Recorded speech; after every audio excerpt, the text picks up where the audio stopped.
welcome back to one of my videos. Today is an important video. Today is an important video because I'm speaking about something that has helped me tremendously. Huh? Did you hear that? The car's like, hello there.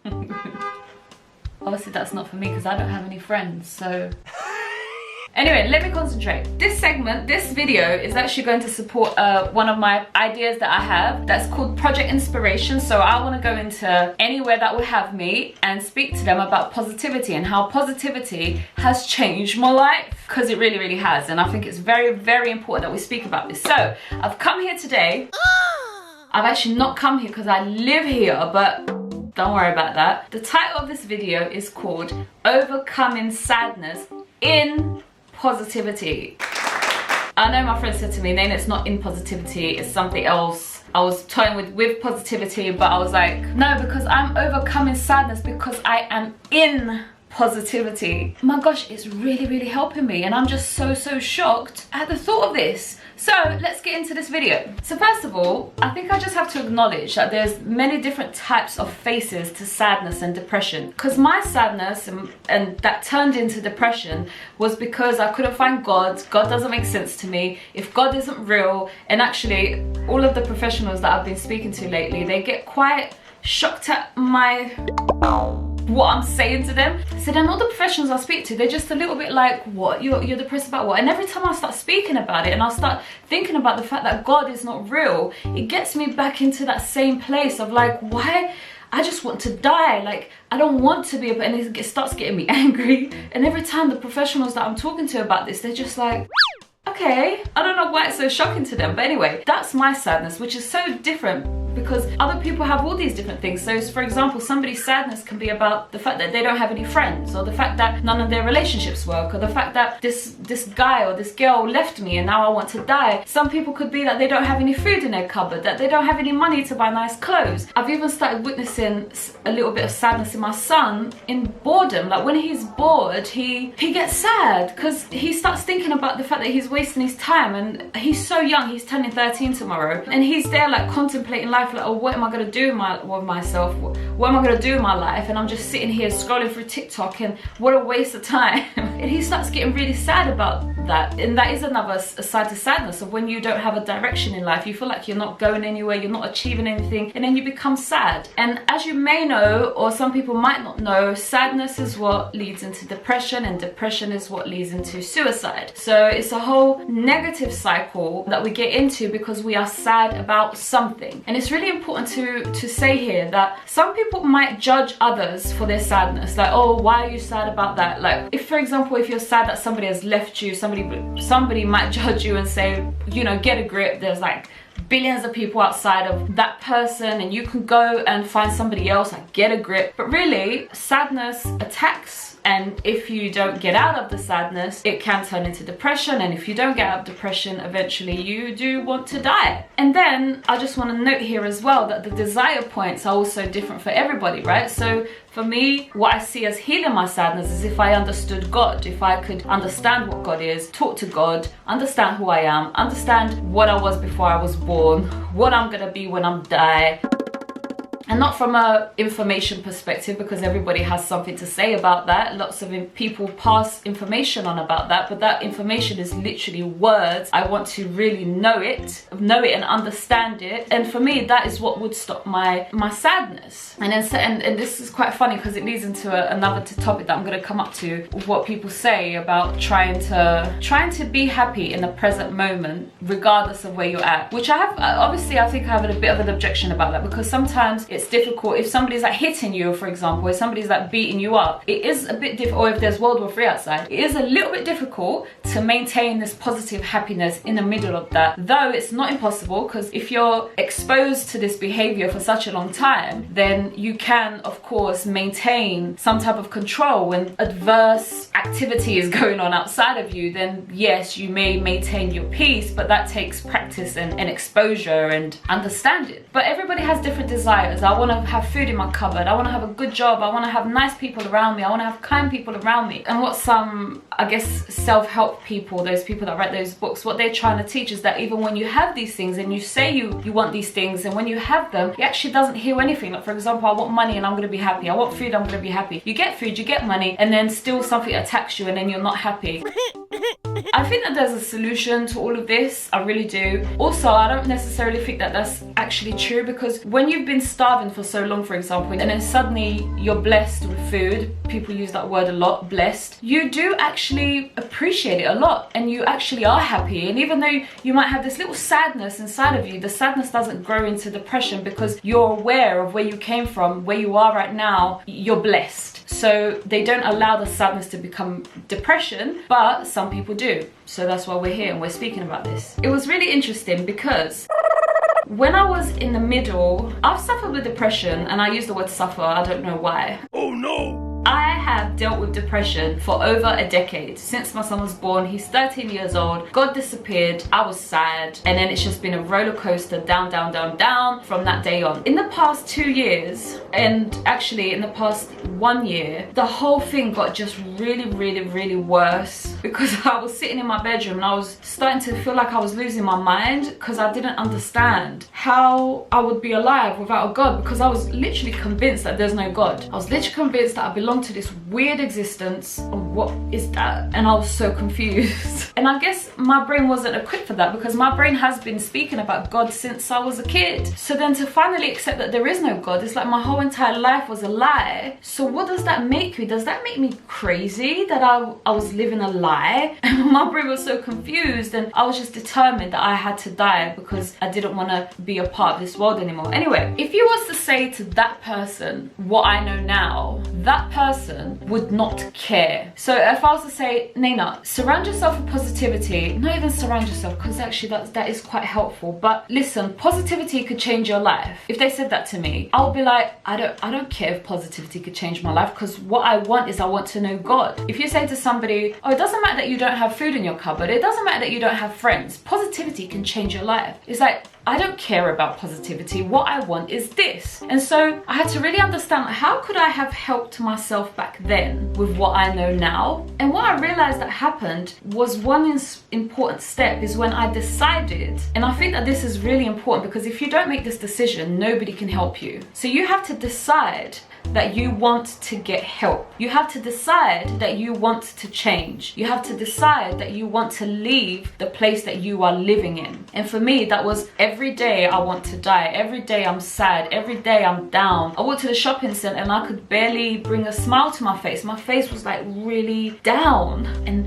almost angry, and it's like, oh, why am I here? The first important step that happened is that I decided that I couldn't carry on doing that anymore, because either I was going to die, I was going to take the step and die, or because I have a son who, if I did that, his life will be ruined. And so then how can I change this for the sake of him? Because the way that I'm going, literally tomorrow will be the last day of my life, or the next day, or soon my life will be over, because I can't carry on doing this. So how can I not go down that road for the sake of my son? So because I had that moment with myself and I decided that I needed help, that began the change. So obviously I think when you make that decision and you want to, it's like something is born inside of you, then it starts to pull you towards a direction because you've decided. So then that started to pull me towards the direction of help. Okay, so what does help look like? And I reached out to my doctor, and I reached out, and I've spoken about this in another video about witnessing kindness for the first time in a very long time, and then that kind of moved me a little bit. But actually,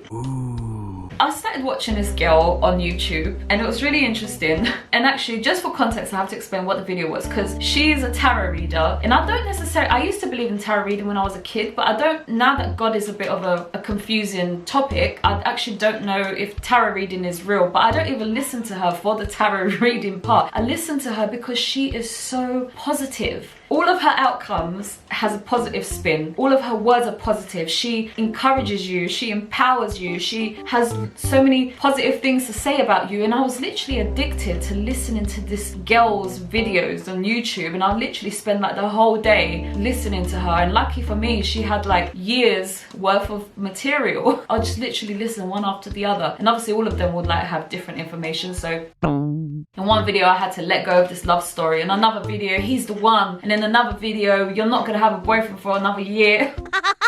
I didn't care because I wasn't really listening to the content. I was listening to her energy, to her words. And as I was listening to her, I was questioning myself, like, I used to be her. Everything is positive in my brain. Like, so you're having that problem. Where's the positive spin to this? How can we make this positive? I was never a pessimistic brain. And I started really questioning myself, like, how did I get to this point where everything is just rubbish? And I just want to die. Like, how did I get here? But the point I'm making is that her influence started to change my mind because her words started to influence my brain. So she will be like, you're a clever person. I'll be like, yeah, I am clever. And she'll be like, you know, you do music and you do this. I'm like, I do music. And she's like, you know, you can achieve this because you're made of greatness and your brain is really different. And I'll be like, yeah, my brain is really different. So she started to really influence my brain, which brings me to the next point, because I started to get excited at the positivity that was now being born in my brain, because now I started to like sit up a little bit straight and kind of think to myself, okay, well, she's right, I am talented, I do have like this great mind, and if I, you know, I could be of help to people, I can use it, I could do this and this. And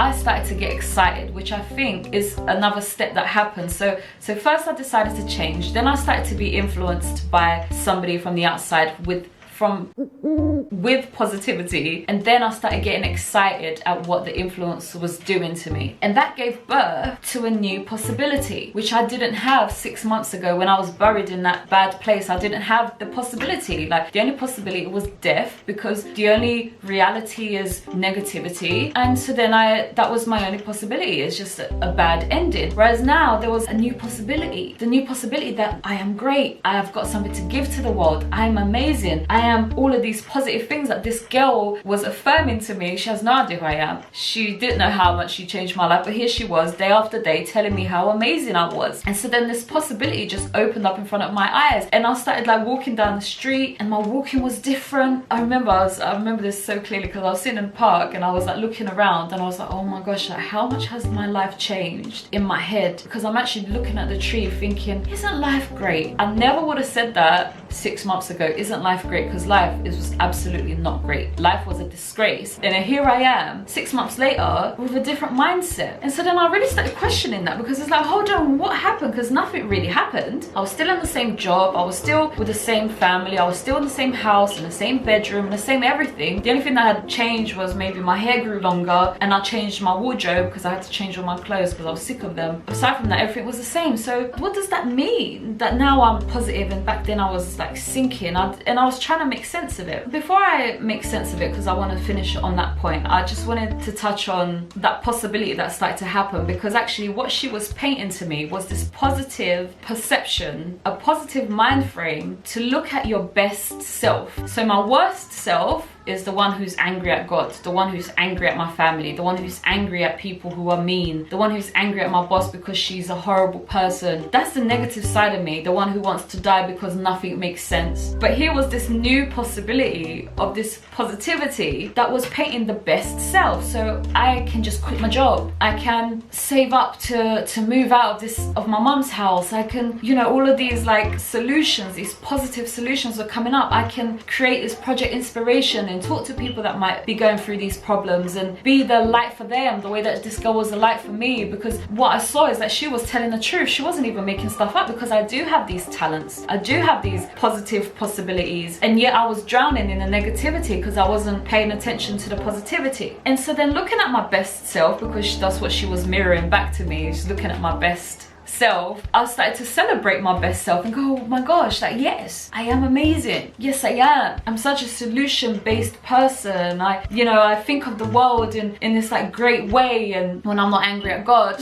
and when I believe that God is real, like I feel like, you know, the world is this amazing place, and isn't it great to have somebody like me alive in the world and influencing people, because I'm so positive in that way, and yes, I'm great. And it became a celebration. Anyway, So going back to like this realization of like, but what happened? Because I need to know how to help myself if I ever, which I do, because sometimes somebody at work, for example, because they're really horrible, they can literally, with a click of a finger, I could be back into that place of like, I want to die. But because I've had like a good strong 6 months of this positivity, I'm starting to learn tactics of like, to not allow myself to get back into that place. Like for example, people at work shouldn't have the power if I live or die. The only person that should have that power is me. So if somebody's horrible at work, they should not have the power to make me want to die. I should have that power. So that was one tactic that I started to learn. Also, 2 days ago, I was very positive. Today I want to die. That means that maybe tomorrow I would be positive again, and I have to try and get to tomorrow to see if things change, because it seems like there's a pattern here, and if I could just get hold of this pattern, then maybe I don't have to suffer like this anymore. So I started to really see that there was some type of control going on, which I know that a lot of therapists try to teach with CBT and stuff like that, and I studied all of the CBT stuff, I did all of that stuff, and it didn't help me back then, but it's starting to help me now because I'm starting to see it in a different way, which is, like I said, nothing changed apart from my brain. So 1 minute my brain was negative, the next minute my brain was positive, and all that happened is that somebody came to me and she said,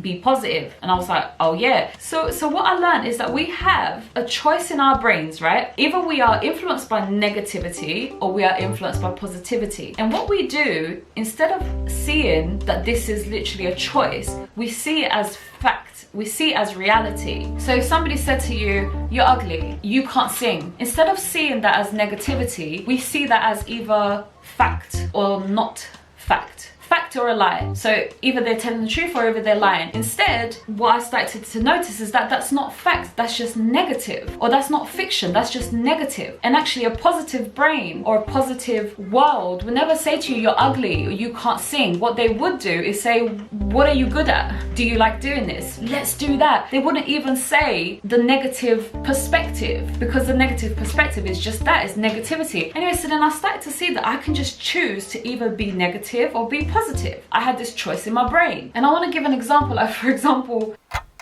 I look at this rock and I say, this rock is broken. What?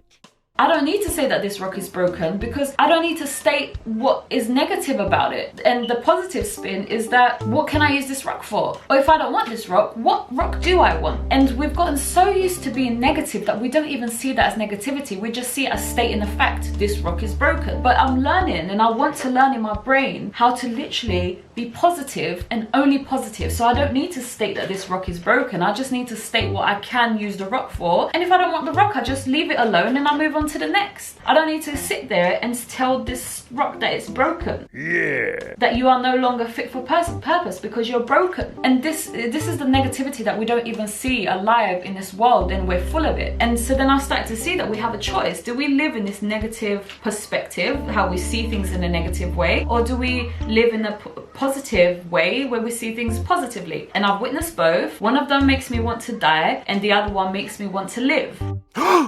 So obviously, and because I have a son, I'm obviously going to pick the positive one because it feels better, it looks better, it is better, and the negative one is not at all. So I want to close this video by talking about the obvious here, because I know lots of people be like, Nayna, it feels like you're hiding from the reality here. Like, you know, you don't want to state that the rock is broken, but the rock is broken. Like, you feel like you're ignoring the truth here. Wow. And all I can say to that, yeah, is that this is... The car wants to get involved. I had to pause there because I have to regain the energy of positivity, because the energy of positivity does not have time or space to tell this rock that this rock is broken. Because what if the rock wants to be this way? And here I am saying you are broken, and then the rock is like, no, I have cracks in me, that's what I want. Yeah. So I'd prefer to just not say anything to the rock and kind of just say, do I use you, do I not? Okay, I don't use you, I'm gonna go over here. Like, I don't need to keep stating the negative. And what we do is that we state the negative, we live in the negative, we drown in the negative. Instead, we should be immersed in the positive and look for the best and be the best, depending on what we desire. And so the solution, I feel, to sadness, sadness, right? Because like those teachers will teach, all of these things doesn't heal sadness, because something else might come along and it might like jeopardize your sadness. And actually I could train myself to not be impacted ever again, but depending on what it is, something could impact me again, and then the next day I could be back into that suicidal brain again. And so then the teacher will always say, well, you know, try to find happiness in yourself, so then you're not relying on external things to make you happy. But I feel like there is a solution to all of this, and I always end on these things in all of my videos. I think that the solution to sadness in all things is that we need to know who we are. We need to know what we were before we were born, what we will be after we die. We need to know that, because if we knew what life was, because that's knowing what life is. If you knew what life was, we would treat each other so much better. We are blind, we don't understand life, and I feel like if we could just know who we are, so many things will change. And I don't know why we don't know who we are. I don't know why that's like locked away. No! I don't understand. Oops! I wouldn't do that. I wouldn't lock it away. I'm gonna find it somehow. But while I'm finding it, I have to immerse myself and live in the positivity, because that's empowering, better, and then choose differently. Because negativity leads you to a bad place, positivity leads you to a good place, and we should go to a good place. So here I am telling you that. I hope you've enjoyed it. I will be back with more videos. Have a good evening or morning or whatever, and yes, just have a great time. Fly, be positive. All right, until next time, bye.